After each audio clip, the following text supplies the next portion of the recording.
బైబిల్లో 119వ కీర్తన అక్రోస్టిక్ వర్ణమాల క్రమం కీర్తన.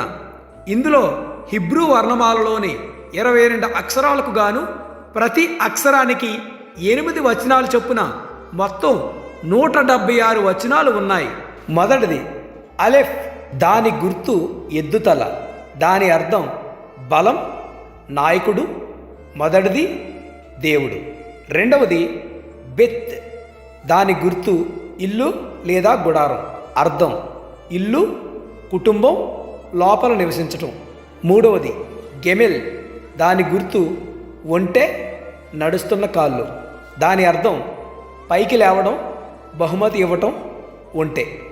నాలుగవది దాలిత్, దాని గుర్తు గుడారపు తలుపు, దాని అర్థం ద్వారము, మార్గము, వినమ్రత.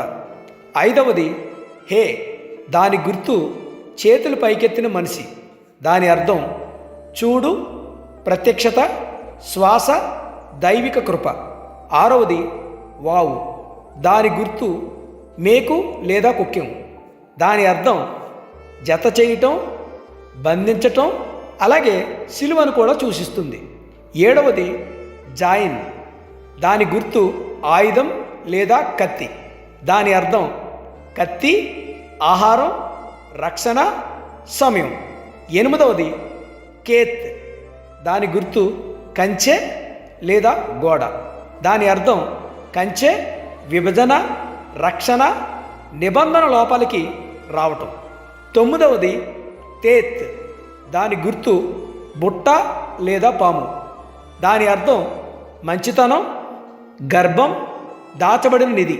పదవది యోద్, దాని గుర్తు చేయి, దాని అర్థం పని, శక్తి, దేవుని హస్తం, సృష్టి కార్యం.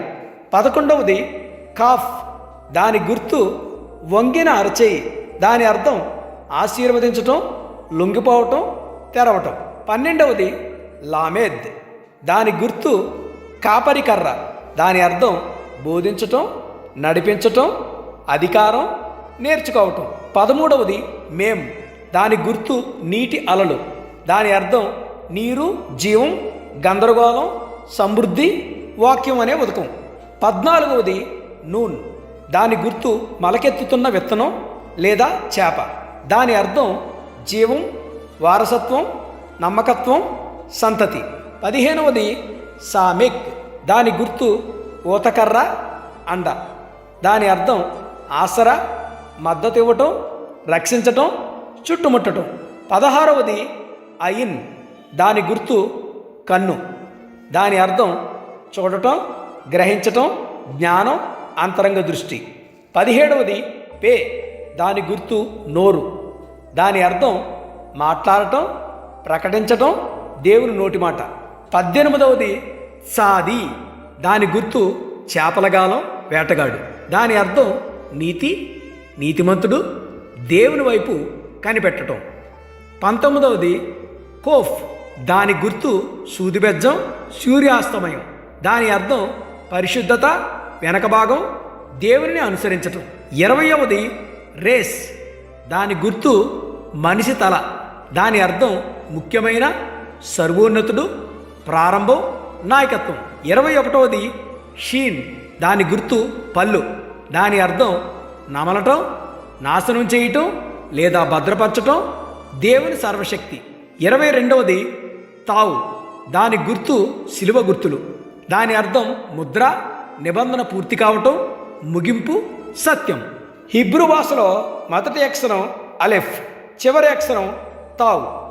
కీర్తనాకారుడు ఈ 22 అక్షరాలను వరుసగా వాడుకుంటూ దేవుని వాక్యాన్ని స్తుతించాడు.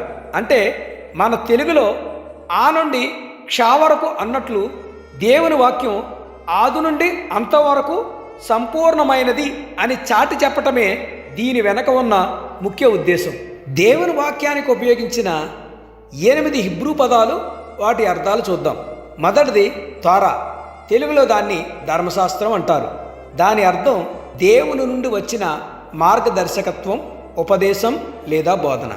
రెండవది దబార్, తెలుగులో వాక్యము, దాని అర్థం దేవుని నోట నుండి వెలువడిన ప్రత్యక్ష మాట లేదా ప్రవచనం. మూడవది మిష్పతీం, తెలుగులో న్యాయ విధులు లేదా తీర్పులు. దాని అర్థం పరమ న్యాయాధిపతి అయిన దేవుడు ఇచ్చిన చట్టపరమైన నిర్ణయాలు. నాలుగవది యథా, తెలుగులో సాక్ష్యములు అంటారు. దాని అర్థం దేవుని స్వభావానికి ఆయన నమ్మకత్వానికి నిదర్శనంగా నిలిచే నిబంధన సూత్రాలు అని అర్థం. ఐదవది మిజ్వా, తెలుగులో దాన్ని ఆజ్ఞలు అంటారు.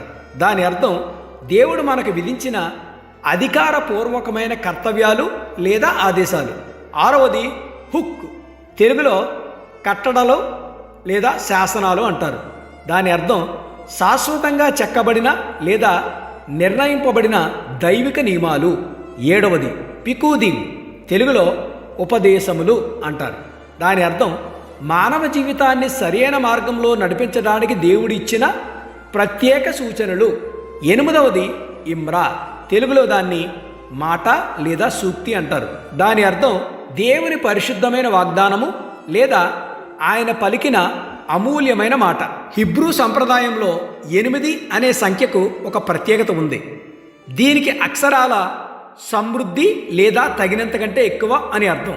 దేవుని వాక్యం మన జీవితానికి సంపూర్ణమైనది మరియు సమృద్ధి అయినది అని చాటడానికి ఈ కీర్తనలో ప్రతి విభాగానికి 8 వచనాలను, దేవుని వాక్యానికి 8 విభిన్న పదాలను రచయిత ఉపయోగించారు. ఈ వీడియో మీకు నచ్చితే లైక్ చేయండి, సబ్స్క్రైబ్ చేయండి, మరికొంతమందికి ఫార్వర్డ్ చేయండి. Thank you. God bless you all.